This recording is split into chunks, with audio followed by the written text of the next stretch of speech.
उत्तर प्रदेश के माननीय मुख्यमंत्री, जिनका मार्गदर्शन हमेशा हमारे लिए रहा है, सादर अनुरोध आपसे संबोधन के लिए।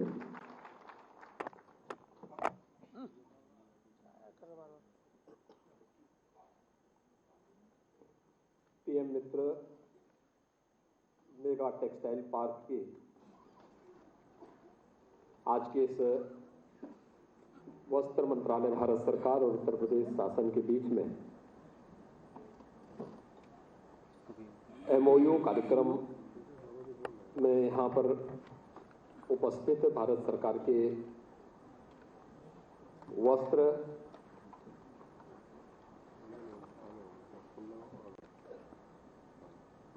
मंत्रालय के माननीय मंत्री माननीय श्री पीयूष गोयल जी, केंद्रीय वस्त्र मंत्रालय और रेल मंत्रालय की राज्य मंत्री श्रीमती दर्शना विक्रम जरदोश जी, प्रदेश सरकार में मेरे सहयोगी मंत्री वस्त्र और हथकरघा विभाग के मंत्री श्री राकेश सचान जी, प्रदेश के मुख्य सचिव श्री दुर्गा शंकर मिश्र जी, सचिव वस्त्र मंत्रालय भारत सरकार श्रीमती रचना शाह जी, उत्तर प्रदेश के अवस्थापना एवं औद्योगिक विकास के आयुक्त श्री मनोज कुमार सिंह जी, उत्तर प्रदेश शासन के हथकरघा और वस्त्रोद्योग विभाग के अपर मुख्य सचिव श्री अमित मोहन प्रसाद जी,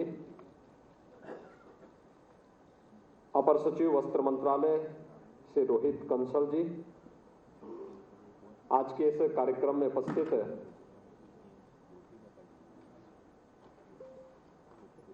उत्तर प्रदेश के पीएम मित्र मेगा टेक्सटाइल पार्क में निवेश करने के इच्छुक हमारे सभी उद्यमी और निवेशक बंधुगण और इस क्षेत्र के सभी विशेषज्ञगण, उपस्थित भाइयों बहनों, मैं सबसे पहले आदरणीय प्रधानमंत्री जी का हृदय से आभार व्यक्त करता हूं कि उन्होंने उत्तर प्रदेश की पहचान जिस वस्त्र उद्योग के लिए थी, उस पहचान को पुनर्स्थापित करने के लिए अपनी महत्वाकांक्षी योजना पीएम मित्र मेगा टेक्सटाइल पार्क के लिए उत्तर प्रदेश को चुना है। मैं इस अवसर पर माननीय श्री पीयूष गोयल जी का, श्रीमती दर्शना विक्रम जरदोश जी का और केंद्र सरकार से आए हुए सभी अधिकारियों का भी हृदय से स्वागत करता हूं कि उन्होंने आज इस बहुप्रतीक्षित भारत सरकार और उत्तर प्रदेश सरकार के इस एमओयू कार्यक्रम को संपन्न करके एक प्रकार से उत्तर प्रदेश को वस्त्र उद्योग के एक नए हब के रूप में स्थापित करने के,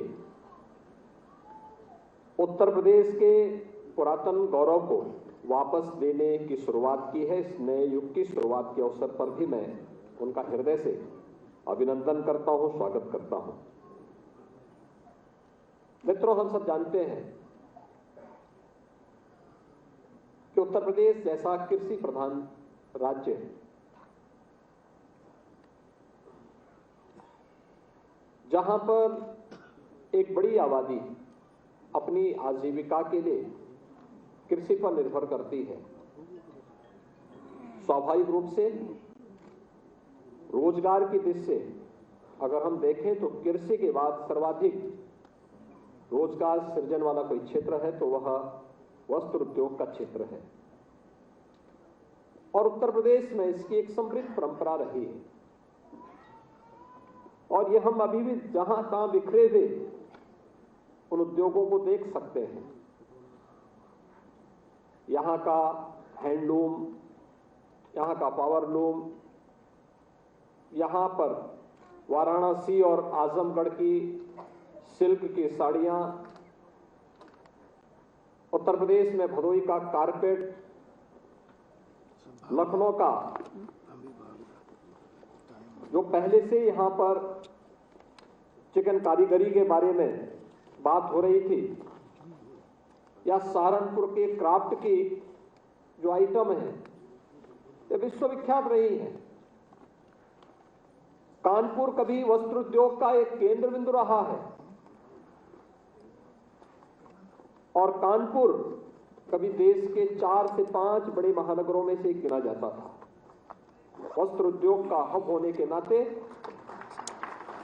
उत्तर प्रदेश न केवल अपने औद्योगिकीकरण के लिए बल्कि नगरीय व्यवस्था की दृष्टि से भी देश का एक महत्वपूर्ण प्रदेश माना जाता था।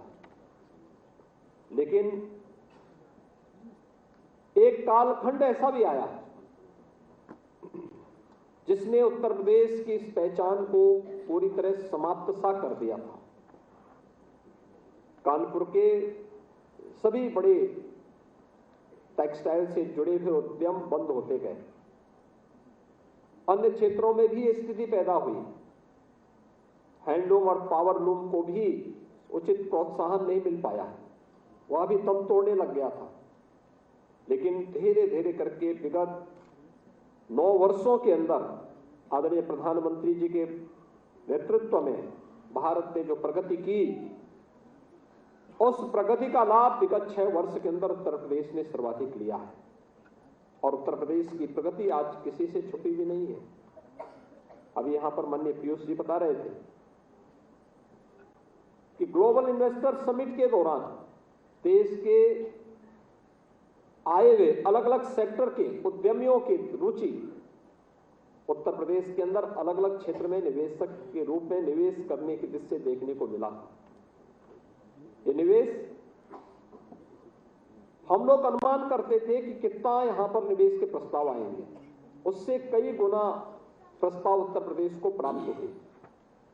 परिणाम था 35 लाख करोड़ रुपए से अधिक के प्रस्ताव उत्तर प्रदेश सरकार को प्राप्त हुए हैं और उत्तर प्रदेश की टीम बहुत शीघ्र इन कार्यक्रमों को लेकर के आगे बढ़ रही है। और मेरा अनुमान है कि अगले 6 से 8 महीने के अंदर 10 लाख करोड़ रुपए तक के निवेश के प्रस्ताव ग्राउंड ब्रेकिंग के लिए हमारे पास तैयार होंगे, जिनके शुभारंभ और जिनके शिलान्यास के कार्यक्रम को हम उत्तर प्रदेश के अंदर आगे बढ़ाने में सफल होंगे। उत्तर प्रदेश के अंदर आज जिस पीएम मित्र मेगा टेक्सटाइल पार्क के एमओयू के कार्यक्रम यहां पर संपन्न हुए हैं, इसमें एक तो भारत सरकार और राज्य शासन के बीच में था, दूसरा राज्य सरकार और निवेशकों के बीच में था, बेहतरीन कनेक्टिविटी के बीच में। जिन निवेशकों ने यहां पर रुचि दिखाई है उन्होंने देखा होगा एयरपोर्ट से मात्र आधे घंटे की दूरी में आप उस क्षेत्र में पहुंच सकते हैं। 4 लेन की कनेक्टिविटी वहां पर पहले से है, जो बाकी बचा होगा राज्य सरकार उसको उपलब्ध करवाएगी। अन्य आवश्यक सुविधाओं को भी वहां पर राज्य सरकार एक समय सीमा के अंदर प्रत्येक निवेशक को उपलब्ध करवाने में योगदान देगी। और उत्तर प्रदेश की टेक्सटाइल और गारमेंट्स की अपनी जो पॉलिसी है वह आप सबके सामने है। आपने उसको देखा होगा। एक बेहतरीन पॉलिसी के रूप में उत्तर प्रदेश सरकार ने मानवीय हस्तक्षेप को जीरो करते हुए किसी भी स्तर पर आदरणीय प्रधानमंत्री जी ने जो बात की ईज ऑफ डूइंग बिजनेस की, ईज ऑफ डूइंग बिजनेस के एक बेहतरीन डेस्टिनेशन के रूप में उत्तर प्रदेश ने अपने आप को स्थापित किया है और उस पर पूरी प्रतिबद्धता के साथ हम आगे बढ़ने के लिए कृतसंकल्पित हैं। उन कार्यक्रमों को आगे बढ़ाने के लिए पूरी प्रतिबद्धता के साथ आगे बढ़ रहे हैं। उत्तर प्रदेश सरकार ने वस्त्र उद्योग के लिए एक विशेष छूट और दी है कि जो वहां पर कार्य करने वाले कामगार होंगे उन्हें एक इंटर्नशिप की स्कीम भी उनके लिए निकाली है और मुझे लगता है कि वह देश के अंदर, मुझे लगता है कि एक दो ही राज्य होंगे जिन राज्यों में ये सुविधा प्राप्त हो रही होगी। और इस बार तो आपने देखा होगा यूनियन बजट में भी पीएम इंटर्नशिप की स्कीम निकली है और स्टेट गवर्नमेंट ने भी उसी तर्ज पर अपने यहां एक इंटर्नशिप की स्कीम निकाली है। हर एक उद्यम के साथ हम उत्तर प्रदेश के युवाओं को जोड़ने के लिए भी एक अभिनव कार्यक्रम आगे बढ़ाने का प्रयास कर रहे हैं। वस्त्र उद्योग में पावर के लिए, यानी केवल औद्योगिक क्षेत्र में कोई भी उद्योग उत्तर प्रदेश के अंदर लगेगा, उसमें हम लोगों ने ओपन एक्सेस की सुविधा पहले ही उपलब्ध करवाई है। लेकिन साथ साथ हमने ये भी सुविधा दी है, वस्त्र उद्योग का कोई भी उद्यम यहां पर लगेगा तो पर यूनिट 2 रुपये की छूट उत्तर प्रदेश पावर कारपोरेशन उसे उपलब्ध करवाने का कार्य करेगा। यह भी हमारी पॉलिसी का पार्ट है और उस दिशा में उत्तर प्रदेश सरकार लगातार पूरी प्रतिबद्धता के साथ इन कार्यक्रमों को, जो भी कार्यक्रम होंगे, चाहे वह निवेश सारथी के माध्यम से एमओयू की प्रॉपर मॉनिटरिंग की कार्रवाई हो, सिंगल विंडो सिस्टम के माध्यम से प्रदेश के अंदर आने वाले एक एक निवेश को जमीनी धरातल पर उतारने की कार्रवाई हो, या उद्यम लगने के बाद मिलने वाले इंसेंटिव के लिए भी किसी उद्यमी को किसी कार्यालय के पास कहीं भी चक्कर लगाने की आवश्यकता नहीं पड़ेगी, बल्कि यह ऑनलाइन इंसेंटिव मॉनिटरिंग सिस्टम के साथ अपने आप ही जुड़ जाएगा। इस व्यवस्था को भी उत्तर प्रदेश सरकार ने अपने यहां लागू किया है और इसलिए मैं आज के इस अवसर पर आप सबको इस बात के लिए आश्वस्त करता हूं, उत्तर प्रदेश न केवल आपकी सुरक्षा के लिए बल्कि उत्तर प्रदेश में आने वाली आपकी एक एक पूंजी की सुरक्षा के लिए भी आपको पूरी गारंटी देता है और इसके लिए हम पूरी प्रतिबद्धता के साथ इन कार्यक्रमों को आगे बढ़ा रहे हैं।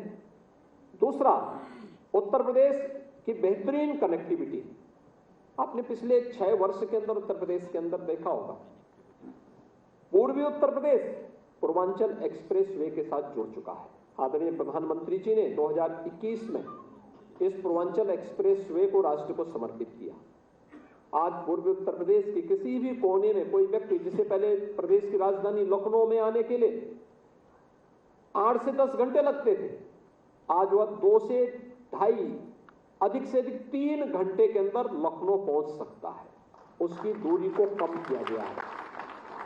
दूसरा, बुंदेलखंड को जोड़ने के लिए बुंदेलखंड एक्सप्रेस वे को भी आदरणीय प्रधानमंत्री जी ने विगत वर्ष राष्ट्र को समर्पित कर दिया है और उत्तर प्रदेश के अंदर गंगा एक्सप्रेस वे पर वर्तमान में कार्य चल रहा है, जिसे हम 2025 में कुंभ के पहले हमारा प्रयास है कि गंगा एक्सप्रेस वे को पश्चिमी उत्तर प्रदेश से मध्य उत्तर प्रदेश और पूर्वी उत्तर प्रदेश को जोड़ने के लिए मेरठ से प्रयागराज के बीच में इस एक्सप्रेस वे को हम राष्ट्र को समर्पित कर सके।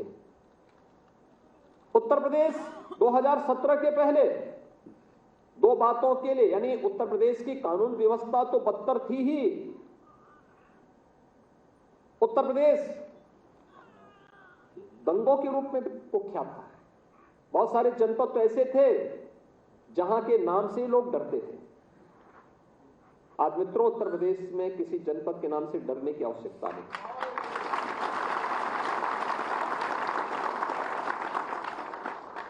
जो पहले उत्तर प्रदेश के पहचान के लिए संकट थे, आज स्वयं आप देख रहे होंगे कि उनके लिए स्वयं ही संकट बनता जा रहा है। और इसीलिए मैं आप सबको इस बात के लिए आश्वस्त कर सकता हूं, उत्तर प्रदेश ने अपनी उस दंगों के लिए, हर दूसरे तीसरे दिन एक दंगा होता था। 2012 से 17 के बीच में 700 से अधिक दंगे उत्तर प्रदेश में हुए थे।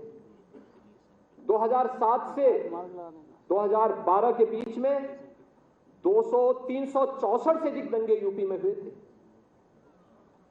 लेकिन 2017 से लेकर 2023 में एक भी दंगा यूपी में नहीं हुआ। एक भी बार कर्फ्यू यूपी में नहीं लगा, उसकी नौबत ही नहीं आने पाएगी। और ये निवेश के लिए और उद्यम स्थापित करने के लिए सबसे अनुकूल अवसर होता है। वह स्थिति उत्तर प्रदेश के अंदर नहीं है। अब कोई पेशेवर अपराधी और माफिया किसी उद्यमी को फोन से डरा धमका नहीं सकता है। कोई नहीं रिश्तेदार हम सकता है। उत्तर प्रदेश आज बेहतरीन कानून व्यवस्था की गारंटी आपको देता ही है, लेकिन जो दो अन्य कलंक यूपी में थे कि जहां से यूपी में घुसो, जहां से सड़कों में गड्ढे दिखाई दें, समझ लो उत्तर प्रदेश की सीमा आ गई है। लेकिन आज उत्तर प्रदेश की इंटर स्टेट कनेक्टिविटी को हम लोग 4 लेन के साथ जोड़ चुके हैं। आप कहीं से भी आएंगे, नेपाल से आएंगे तब भी, बिहार से आएंगे तब भी, झारखंड से, छत्तीसगढ़ से, मध्य प्रदेश से, राजस्थान से, हरियाणा से, उत्तराखंड से, ये सभी 4 लेन की कनेक्टिविटी से जुड़ चुके हैं। उत्तर प्रदेश के अंदर बिजली, विद्युत की आपूर्ति मात्र 4 जनपदों में हो पाती थी। 71 जनपद अंधेरे में रहते थे। और मैं आभारी हूं आदरणीय प्रधानमंत्री जी का और धन्यवाद देता हूं माननीय श्री पीयूष गोयल जी का कि उस समय ये ऊर्जा मंत्री भी थे जब मैं सरकार में आया था। इन्होंने आकर के हमारे साथ पहला एमओयू इन्होंने ही हमारे साथ किया था। उत्तर प्रदेश को 24 घंटे बिजली उपलब्ध कराने के इस कार्यक्रम को आगे बढ़ाया था। 1,21,000 से अधिक गांवों में हम लोगों ने तब विद्युत इंफ्रास्ट्रक्चर नए सिरे से, आप सोचिए कि इन गांवों में कभी आजादी के बाद बिजली नहीं मिली थी, उन गांवों में बिजली पहुंचाई गई। उत्तर प्रदेश के अंदर शहरी क्षेत्र में आप देखते होंगे, एक जैसी एलईडी स्ट्रीट लाइट आपको दिखाई देती होगी। पहले बेतरतीब होती थी, पहले बिजली नहीं आती थी तो उसका कोई मतलब भी नहीं था। लेकिन अब बिजली भी है, लेकिन अगर आप उत्तर प्रदेश के अंदर कहीं से आप आएंगे, आपको गांव हो या शहर, एक जैसी स्ट्रीट लाइट पूरे उत्तर प्रदेश के अंदर आपको जलती हुई दिखाई देती है। और उद्यमियों को जितनी सहूलियतें दी जा सकती हैं उत्तर प्रदेश के अंदर उपलब्ध करवाने का कार्य भी किया जा रहा है। उससे भी हम लोगों ने उत्तर प्रदेश को मुक्त किया है। ये सुविधाएं उत्तर प्रदेश के अंदर है और इसलिए मैं आज के अवसर पर इस बात को कह सकता हूं, 25 सेक्टोरियल पॉलिसीज के साथ उत्तर प्रदेश सरकार आज इन कार्यक्रमों को लेकर के उत्तर प्रदेश को निवेश के एक बेहतरीन गंतव्य के साथ साथ अपने युवाओं के स्किल डेवलपमेंट को आगे बढ़ाने के लिए पूरी प्रतिबद्धता के साथ कार्य कर रही है। और मैं इस अवसर पर आप सबको आश्वस्त करता हूं कि उत्तर प्रदेश सरकार आपके हितों को संरक्षित करने के लिए आदरणीय प्रधानमंत्री जी के मार्गदर्शन और नेतृत्व में उत्तर प्रदेश को देश की एक बड़ी अर्थव्यवस्था के रूप में स्थापित करने के लिए पूरी ईमानदारी और प्रतिबद्धता के साथ कार्य करेगी।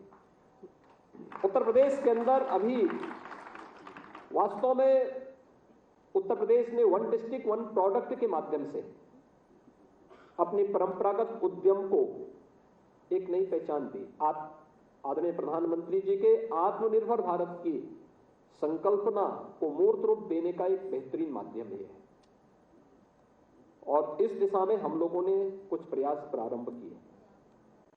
आज उत्तर प्रदेश के अंदर हर जनपद की अपनी यूनिक प्रोडक्ट है, उसको डिस्प्ले भी हम लोगों ने अलग अलग स्थलों पर की है। रेलवे स्टेशनों पर भी है, एयरपोर्ट्स पर भी है। भारत सरकार की एयर कनेक्टिविटी की उड़ान योजना का सर्वाधिक लाभ भी उत्तर प्रदेश ने लिया। 2017 के पहले केवल 2 एयरपोर्ट पूरी तरह क्रियाशील थे उत्तर प्रदेश के अंदर। मैं पूछता था कि भाई 2 ही एयरपोर्ट से कैसे काम चलेगा। लोग पूछते हैं जब किसी को आना ही नहीं तो एयरपोर्ट चला के क्या करेंगे। मुझे याद है गोरखपुर में मुझे गोरखपुर को एयर सर्विस से जोड़ना था। जब एयरपोर्ट अथॉरिटी से कहा गया कि भाई इस मामले में सर्वे करो, देखो, तो उन्होंने कहा गोरखपुर में 6 ही सवारी है, कोई आएगा क्या। और मित्रों, आज गोरखपुर में 14 फ्लाइट चल रही हैं। 14। 9 एयरपोर्ट हमारे इस समय पूरी तरह क्रियाशील है। 12 एयरपोर्ट के निर्माण पर कार्य चल रहा है, जिसमें 5 इंटरनेशनल एयरपोर्ट हैं। 3 इंटरनेशनल एयरपोर्ट उत्तर प्रदेश के अंदर क्रियाशील हो चुके हैं। भारत सरकार योजनाएं देंगी, राज्य सरकार को अपनी क्षमता का प्रदर्शन करना होगा, बताना पड़ेगा कि हम इस योजना से कितना लाभ ले सकते हैं। उत्तर प्रदेश इस दिशा में जिस तेजी के साथ आगे बढ़ा है, उत्तर प्रदेश के वन डिस्ट्रिक्ट वन प्रोडक्ट ने उत्तर प्रदेश के एक्सपोर्ट को भी बढ़ाने में मदद की। और अब तो उत्तर प्रदेश के बारे में जब हम लोग आए थे, एक बात होती थी कि लैंडलॉक्ड स्टेट है, कोई संभावना नहीं है। आदरणीय प्रधानमंत्री जी ने उस समस्या का भी समाधान कर दिया। अब तो देश का पहला इनलैंड वाटरवे वाराणसी से हल्दिया के बीच में चालू हो चुका है। पूर्वी बंदरगाह से उत्तर प्रदेश की पूरी संबंध हो चुके हैं और ये कार्यक्रम हमारा निरंतर आगे बढ़ रहा है। हम इसमें और भी अन्य संभावनाओं को आगे बढ़ा रहे हैं। Dedicated freight corridor Uttar Pradesh से होकर के जाता है। समस्या का पूरी तरह समाधान उत्तर प्रदेश देने को तैयार है। अभी उत्तर प्रदेश के अंदर एक्सपोर्ट पिछले 5-6 वर्षों में जितना बढ़ा है, यानी मेरा मानना है कि 6 वर्ष में यह पहले 2017-18 में उत्तर प्रदेश के अंदर केवल 86,000 करोड़ का था। आज ये लगभग 2.25 लाख करोड़ रुपए का उत्तर प्रदेश का हो चुका है। और मैं इस बारे में जरूर नोट करूंगा माननीय पीयूष जी से कि अक्सर मैं देखता हूं हमारी जो परंपरागत उद्यम है, एक बार तो दम ही तोड़ चुका था। वन डिस्ट्रिक्ट वन प्रोडक्ट आदरणीय प्रधानमंत्री जी की प्रेरणा से जब हमने प्रारंभ किया, उसमें कुछ जान आई, उसमें कुछ तेजी आई, उसको लगा कि अब उसको एक पहचान मिलेगी, वो आगे बढ़ रहा है और अच्छी संभावनाएं उसमें दिखाई दी।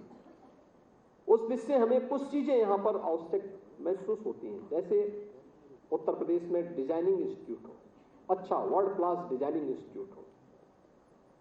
उत्तर प्रदेश में अच्छा अपना पैकेजिंग इंस्टीट्यूट हो और उत्तर प्रदेश के अंदर एक अच्छा वर्ल्ड क्लास का फैशन इंस्टीट्यूट के रूप में उत्तर प्रदेश के अंदर उस प्रकार के अच्छे इंस्टीट्यूशंस की स्थापना हो। लैंड जितनी लगेगी हम दो देंगे, राज्य सरकार से हम लैंड उपलब्ध करवाएंगे। अन्य जो भी इंसेंटिव देने होंगे राज्य सरकार उसके लिए उपलब्ध करवाएगी। भारत सरकार और वस्त्र मंत्रालय के स्तर पर इस संबंध में हमें सपोर्ट मिल जाता है तो हमें इसे और अच्छी ऊंचाइयों पर वन डिस्ट्रिक्ट वन प्रोडक्ट में जितना पोटेंशियल है और उत्तर प्रदेश जैसे राज्य में जितना पोटेंशियल है, इसको हम एक नई ऊंचाइयों तक पहुंचाने में हमें सफलता प्राप्त होगी। मैं एक बार फिर से आज माननीय पीयूष गोयल जी का, माननीय श्रीमती दर्शना विक्रम जरदोश जी का और भारत सरकार की आई हुई पूरी टीम का मैं हृदय से अभिनंदन करता हूं। आदरणीय प्रधानमंत्री जी के प्रति आभार व्यक्त करता हूं। हमारे जितने निवेशकगण हैं उन सब का मैं अभिनंदन करता हूं और विश्वास व्यक्त करता हूं कि उत्तर प्रदेश का यह जो पीएम मित्र मेगा टेक्सटाइल पार्क है, यह देश के अंदर जितने भी 7 पार्क भारत सरकार ने घोषित किए हैं उनमें सबसे पहले जमीनी धरातल पर कार्य करता हुआ दिखाई देना चाहिए। जो भी औपचारिकताएं जिस भी स्तर पर होनी है, यह कार्य प्रारंभ हो अगले 15 दिन के अंदर। जो भी एसपीवी तैयार होनी है, टेंडर फ्लोट होने हैं, भारत सरकार इस दिशा में जो भी प्रयास आगे बढ़ा सकते हैं, राज्य सरकार इसमें भरपूर सहयोग करेगी। और मैं तो अपने टीम से भी कहूंगा कि वहां बाउंड्री वाल आदि के जो भी कार्यक्रम प्रारंभ होने, सभी कार्यक्रम को हमें तेजी के साथ आगे बढ़ा देने चाहिए, जिससे हम एक समय सीमा के अंदर अगले 1.5-2 महीने के अंदर इस स्थिति में पहुंच सके कि आदरणीय प्रधानमंत्री जी को हम यहां आमंत्रित कर सकें और इस मेगा टेक्सटाइल पार्क का शिलान्यास उनके कर कमलों से हम संपन्न कर सकें। इस दिशा में आगे बढ़ने की अपनी तैयारी करनी चाहिए और यह उत्तर प्रदेश के लाखों नौजवानों के लिए नौकरी और रोजगार की नई संभावनाओं को विकसित करेगा। उत्तर प्रदेश में निवेश की एक नई संभावनाओं को आगे बढ़ाएगा। उत्तर प्रदेश के ग्लोबल इन्वेस्टर समिट से जो एक आशा भरी थी उत्तर प्रदेश के अंदर,